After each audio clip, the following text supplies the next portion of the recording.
The Bill Clark Show, presented by Dr. Pepper. And now, Coach Bill Clark. Welcome in. It's another week of the Coach Bill Clark Show. Lance Roberts along with the Coach Bill Clark. Molly Robinson, as always. Pat Smith, hopefully back with us next week, Coach. But fall camp, it's well underway. We got practices in the book. Your thoughts now on the outside looking in, knowing what a lot of these coaches running these programs are thinking about this time of year. Yeah, it's here. You know, we kind of started talking about this last week. I know you guys have been covering it. Let's kind of take you through where we are right now. So, little bit different. We mentioned this in the show last week about the fact you could get the footballs out now. You could have OTAs, which are like, you know, our fans are going to know this. They're going to know what that sounds like from the NFL, where you can get a football out. You got offense and defense going on without pads, but there was actual balls being thrown together where you're on the field with coaches. You know, that was the big no-no back in the day. You could stand up in a tower maybe or watch them as they were doing it themselves, but they were able to practice. So they're further ahead than we used to be. You know, they're going in where they've ran plays together. They've had these OTAs. Now, big questions, you know, for people going in. Let's think back to the time when the freshmen couldn't practice. Now you've had a chance to see these freshmen, but those are the things as you look at practice and you think, we always thought, okay, practice kind of 1 through 8, almost had a spring training feel to it, where you really wanted to work on yourself. You wanted to go good on good. That was always my theory with about practice 8 was a scrimmage. And that was as much good on good as you could make, because after that, really, now you're really starting to work opponents. Are you as concerned in developing quality depth at this point now with the transfer portal, NIL, and there's a lot of dollar signs that are attached to a lot of these names? I would think that it somewhat changes your philosophy on doing that. You know, I think first, new guys. You know, used to your new guys were your freshmen. So what did we do with those guys? We put them. You had to try and insert them some. And I use Julio Jones as a guy everybody would know who would be like, that guy was a no-brainer freshman. You know, he's 6'4", he's 220, he runs 4.5 or whatever. You got to get those guys in these situations with good on good to see, even though they may not be quite ready. You know, they may not know the whole playbook or whatever that is. Think now, though, all these new faces from that second portal, that's why they were given these OTAs. That's why they've been in the playbook. That's why they've had more time. So they have been given time, but you got to go figure these guys out. You got to see them. So you got to do a great job of mixing the depth chart up, and you got to do enough good on good that's protected, as you've heard me talk about before, where we got quick whistles. We're staying up off the ground, but you got to get good against good to get something to compare these guys to in a game-like situation. When you have a freshman, was it ever your experience – You saw the kid, you offered the kid. You know a lot about the player, and I'm talking about the freshman. Yeah. But when the lights came on, fall practice, were you ever just blown away like, golly, I knew this kid was good, but I didn't know he was this good? Yeah, absolutely. I think what happens too, a lot of times you put this guy in this surrounding where, okay, let's say he was a receiver and he had a good quarterback. And then all of a sudden he's got your quarterback who can deliver the ball, and then his skills come out because you get to see it. You also see just a lot of times how far away they are. I mean, and that's normally the case. Let's just be honest. The speed of the game is so much different for these guys that they're just, it blows them away. So those guys that really, as a freshman, can come in there and make an impact, it's a really big deal because it's just the speed of the game. You know, that's why I always say, okay, you're good on practice 1. You're good on practice 2. Maybe you're good on practice, where are you practice 5? Where you practice 8. Now, think back in the day, there wasn't a lot of off days. You know, now we have an off day once a week for sure. A lot of people give more off days now. Soft tissue injuries. What does that mean? Hamstrings, calves, shoulders, the muscles that get pulled, maybe even torn from overuse.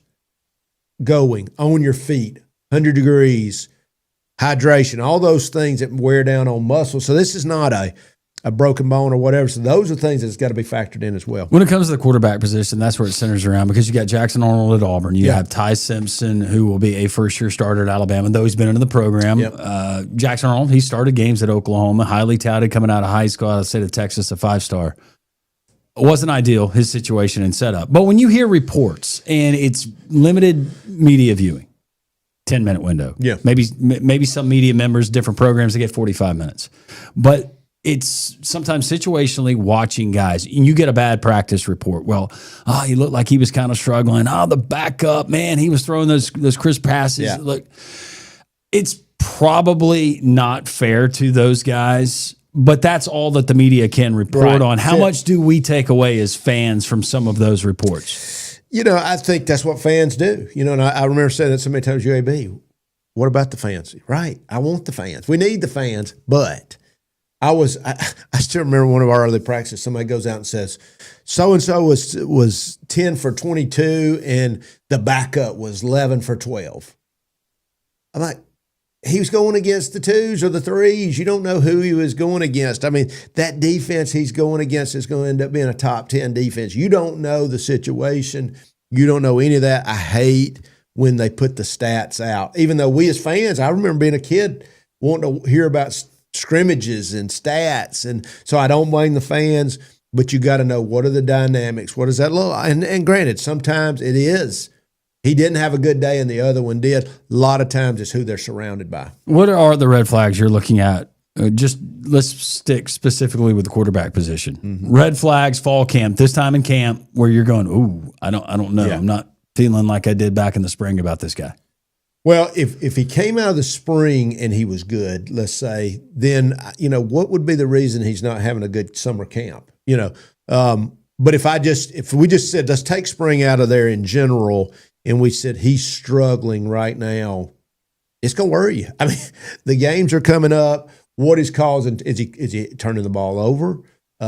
Is he pressing? Is he trying too hard? Is there a real competition? Because here's what I wanted to do. I mean, when we were worried about a quarterback could leave you before school started, you wanted to create a competition. Now, there's two things here. One, did we want to have an outright winner at quarterback?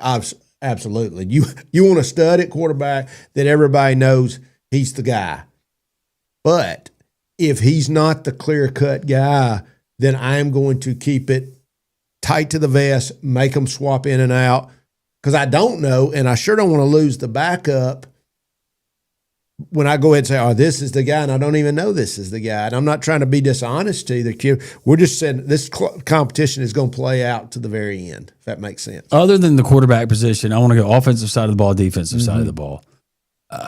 I know that you've coached both sides, but from a head coach's perspective, is there a position group on one side or the other, excluding quarterback, where you really need to see that progress early in camp to feel good? Otherwise, it could be very detrimental to your season. O-line. I mean, I think O-line, no doubt, because here's the deal with those guys.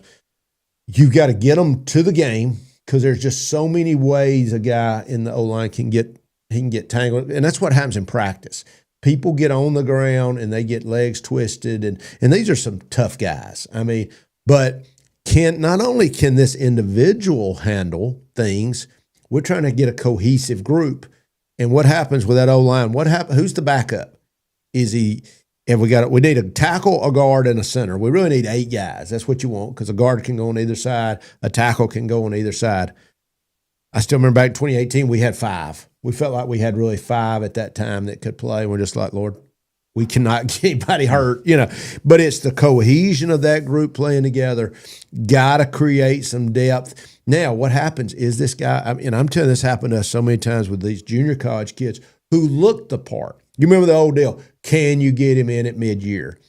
But we would, like at UAB, we would get guys late, which I referenced to the portal. Now, obviously the OTAs are huge, but imagine not having an OTA. You get a junior college O-lineman in, and it's July, which happened to us.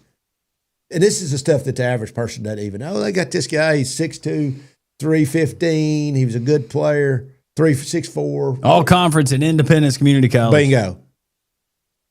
He's not in great shape. He's never seen anything like how we practice. The terminology is different.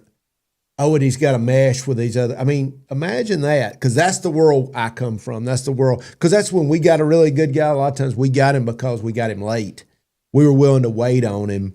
So imagine that being a freshman. Imagine now we've got these new guys that are coming in from the portal But they've at least had those OTA times where they could really get out and do real football, because squatting, running, all those things are important, but that's not playing O-line.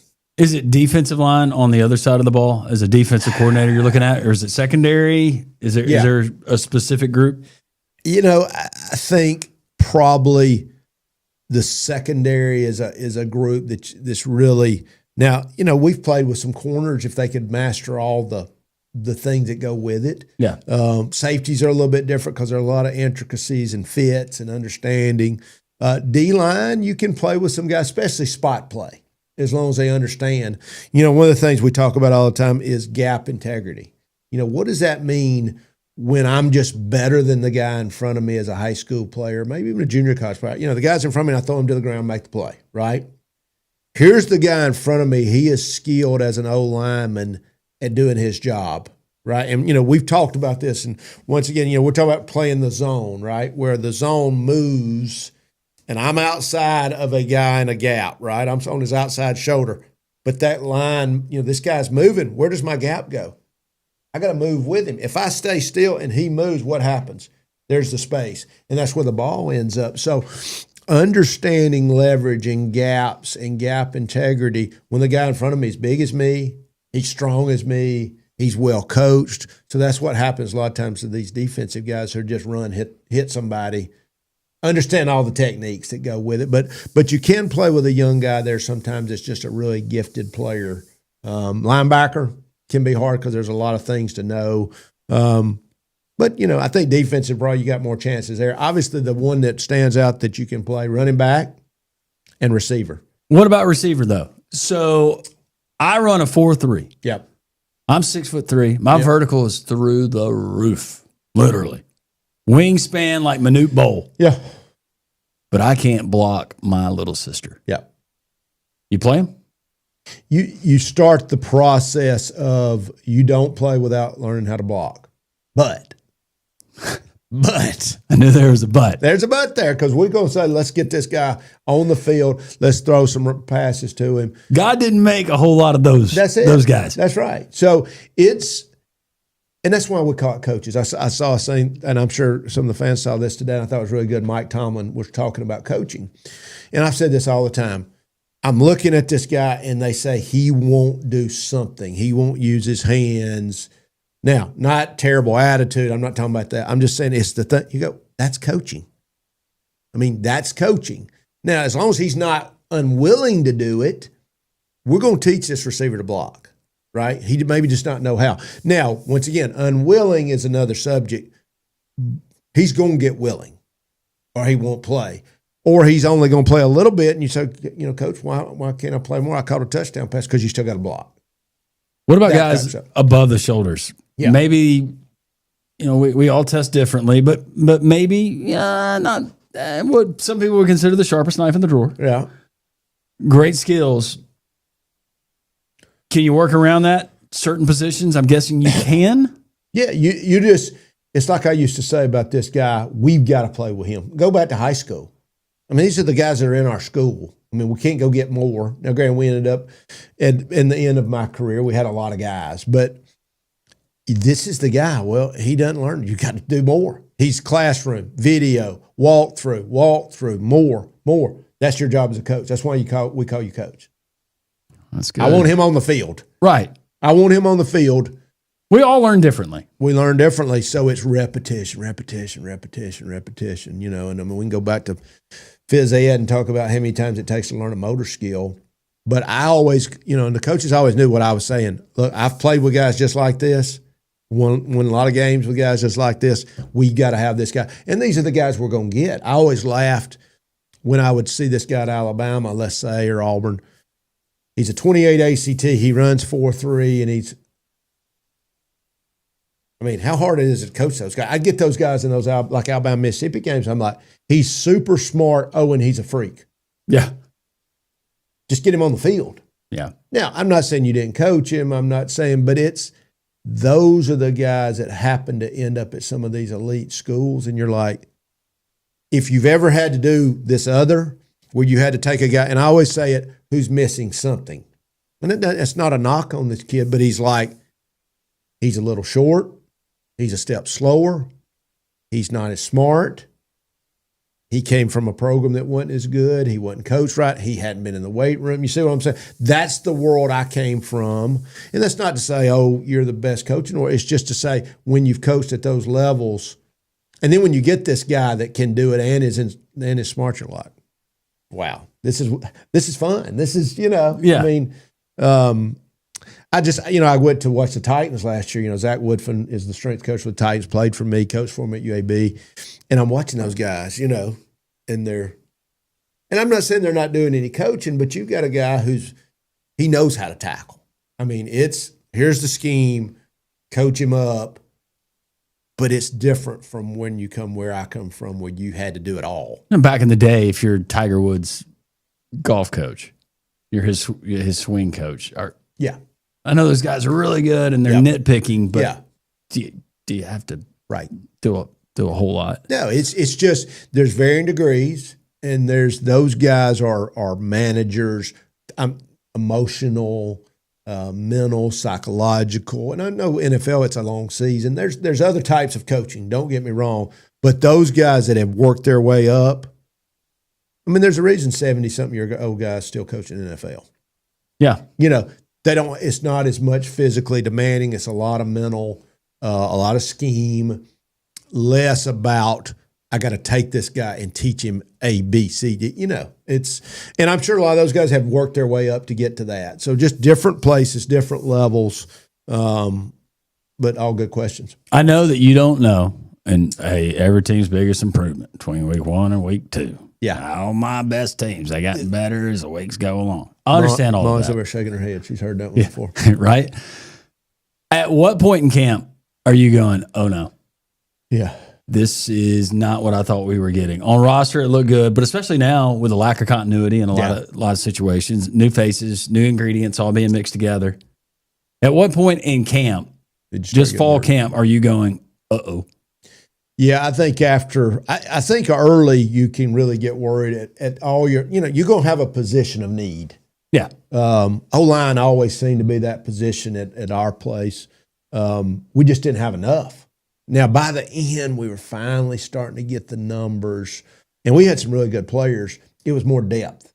And as we started getting the depth, I started seeing it, but it's just so much to making an O-lineman. And it really, we're one injury away from having a real problem, And so I think that's what happens to you. And you're also knowing we're going to play like we practice. How much, people would come to our practice and, man, you guys, y'all get after it. I mean, you were at our practice, you're physical, but I thought we were still protecting them, and then it's like. Your practices, for anybody who did not get to witness them live, even as a spectator, there was a little bit of a natural anxiety that came over you because they wof so intense. Yeah. And you're sitting from an elevated perspective. Coach, one of the moments that I remember watching you guys in the fall, I call it fall practice, summer practice. Sure. And all of a sudden, it is a brawl that breaks out. A brawl. You never lost your head. You were just making sure that everybody, I guess, skirmished responsibly. Yeah. Well, they started pushing the sled when it was. But it was. I always tell the Garrett Marino stories. Remember, I don't know if I said that on here. Which one? Yeah, the great stories were because he wanted to fight, right? And I'd just be like, Coach Henley, take him. And there was sleds were waiting, him and whoever he was fighting, and so he's pushing the sled for the next 30 minutes. Those weighted sleds that are right down here. So I noticed this was toward the end there of his career, and it starts a fight, and all of a sudden there's 5 O-linemen on Marino. So I'm like, what the heck's happening here? So then the next day, same thing.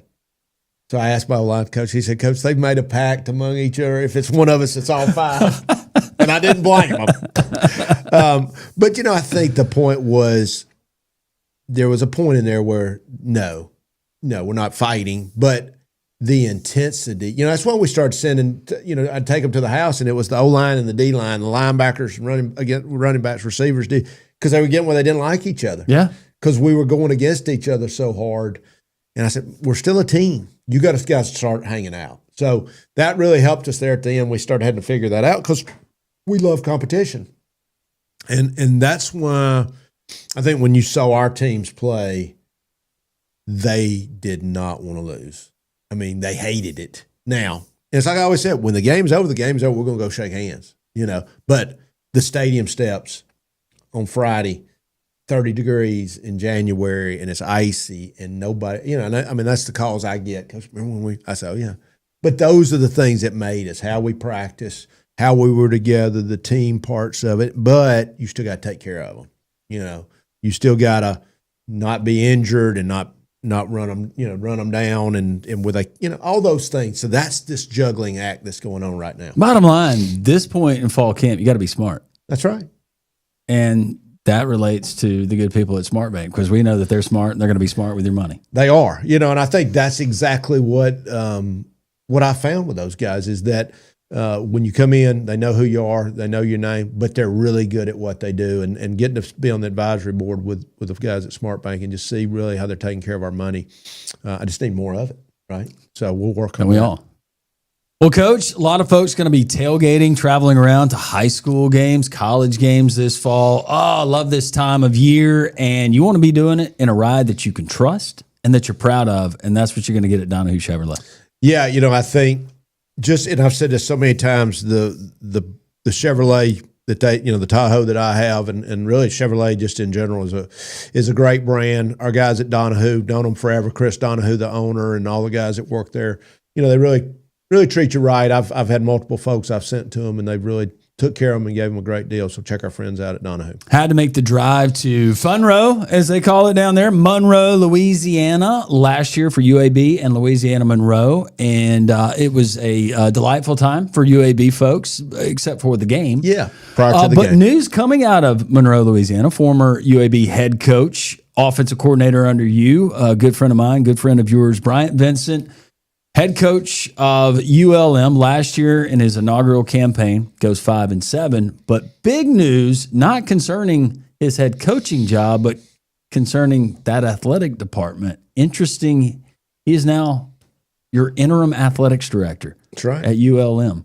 How far your boy has come. I know. This morning I told him, I said, hey, it's just like Spanish Fort when you were the head football coach and AD there. What's different? Yeah, nothing, right? Yeah, I think obviously, Bryant's got a new president at ULM who he really thinks a lot of. He thought a lot of John. I think they were really more than just John hired him. He was his friend, and so I know that was really been tough for him, knowing that there was some issues there. And I think the president just wanted to go with somebody she knew because it's an interim. And obviously, she's really excited about Bryant, and I think he was integral in helping her get to Monroe, and I say this all the time, it's about leadership. And so knowing who your president is, thinking a lot of her, and I think going in with an AD he liked. I hate it for John that it didn't work out, but I know Brian will handle it well. We were talking this morning. He said, I'm not left the office before midnight, and he's getting there at dark 30, early, which is what you do. I mean, it's just he's got to be able to balance his job. And I told him, I said, look, number one right now, get you somebody great as a number two. And he knows that, who's going to help you, and you got to focus on football. A buddy of ours that joins us on Three-Man Front there from the state of Louisiana. We'll talk LSU, we'll talk ULM, a little bit of Saints. But what he said, in knowing that program intimately, he said in just 1 year's time, Bryant Vincent has become not only the face of that football program, but the face of that athletics department. And a guy that he said can fundraise like none other. I know that makes you proud. Yeah, absolutely. I mean, I think the model that we had – and I said, I don't say Bill Clark's model. It was our model. It was what we did. And I think Bryant, and that's what you do. You get great people around. I always said this about Bryant, and that's what people didn't understand. If I said, this is what it takes to go get a player, to take care of your player, to learn, he was going to do it. He was going to do the work that it took to get better. People, and sometimes people, you had a great defense and offensively you were whatever. Well, we were good. We won. I said, we did what fit our people and won games. And Bryant, that's what Bryant did. That's why we won. We fit what we did. That's what he's doing at Monroe. Had the great start last year and then lost a lot of tough games at the end. I'm going to get to go see him We'll go check them out tomorrow and watch them practice and stay through the weekend, which keeps me involved. And but I'm interested to see everything. I got other guys down there that coach for me, got guys that played for me that are down there on that staff, so I'm excited to see them. But I think he's going to shock a lot of people. Coach, I always thought you were holding him back because I knew Bryant Vincent pre-Coach Bill Clark, OC, high school level, they'd rip it. I know it was like video game offense. And then he gets with you, and I thought, well, yeah, he's just trying to compliment doing what Coach Clark's philosophy is on defense, and this is what we're going to do. But by golly, he's actually carried that philosophy with him, and it stuck. I think the world of Bryant as you do, and for that program especially, for people who think, well, my college program's got it bad or this program's got it bad, it is really an uphill challenge and a fight that he has got there in Monroe. And it's financial. He loves the people, and I think we have just become, if we were ever in it's about the finances, that's where we are. What he's done model-wise, though, is modeled after a lot of things. We did heavy junior college players, local kids, family. We're going to be together. I'm going to get you money, but it's also going to be about that. I think he's done a really good job. He's kept his players. He's got good players. I read a tweet today, guy talking about, wow, this is the best looking, I guess, ULL team I've seen in 27 years. So what I've heard, he's kept his players. He's got good players.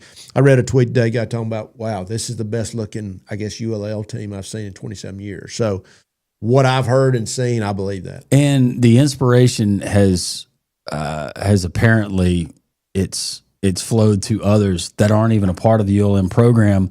I heard from the same guy down in the state of Louisiana. He had a former LSU player that wrote a check to the program. Yeah. Had a former Ole Miss player wrote a check to the program. Yep. Just to kind of give you the impact, not only with the wins and the improvement you saw in the growth of the program, the future of the program, but just the impact that he made and having that community believing. Well, you got to think. I mean, this was the guy I picked to replace me. I had to go have back surgery. We kept every coach. Gave it to him. He lost, 4 or 5 games by a touchdown or less at the end, loses to LSU, wins the bowl game. I mean, that was the guy I picked. He was going to keep doing what I did, and then didn't work out. But I believe in him. I believe in those guys that's down there. And it is financially, it's a tough situation, but I think he's going to make the best of it. I think they're going to have a good year. Something that was a trademark of a Bill Clark coach team and is carried over to a Bryant Vincent and a lot of coaches out there. You got to have some dogs. Yeah. But I know a group of dogs here from the state of Alabama, and they do great work not only in the Southeast but around the country. I witnessed it myself outside of Truist. Gage, hope you're watching. Good to see you. But it's our friends at K9 Global Protection. Yeah, just what a cool story. I mean, literally these great looking pets that are dogs that are really smelling out bombs and firearms and keeping us safe. Airports. Beef jerky in Landrum's pocket. That too. Taking to Cypher. There was a question about that. Were you packing in a Braves game? But I think you got away. You're good. I did. I was good. We hadn't heard any more about that. But now and veterans, local guys, Auburn, Opelika area. So really appreciate their support for us, and we want to support them as well. All right, Coach, as summer/fall camp continues leading up to week 0, week 1 of the college football season around here, next week's show, week 3, pivotal week, I would think. Yeah, the depth charts are going to shake out. So I'm going to come back with some news on Monroe, which really is just going to be a great piece. I may end up over at Jack State. I got Alabama Auburn on the radar, trying to go see some practices, but I'm definitely going to be at Monroe.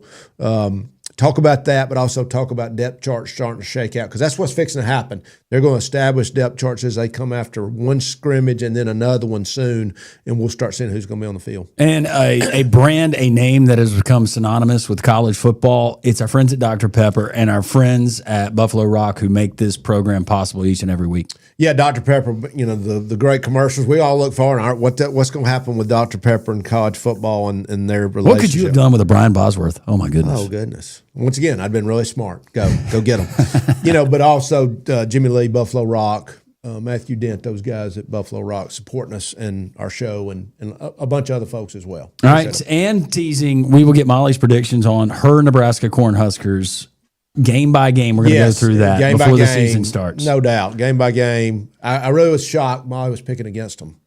Yeah, I know. Really? Well, she's been here in the South. Yeah, she's starting to love some Southern football. SEC. Yeah. I was really shocked by that. We got corn too. That's right. Cream corn. For Molly Robinson, the Coach Bill Clark, Pat Smith back with us next week.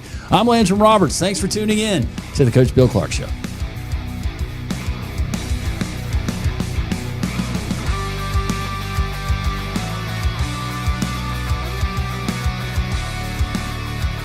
This has been the Bill Clark Show, presented by Dr.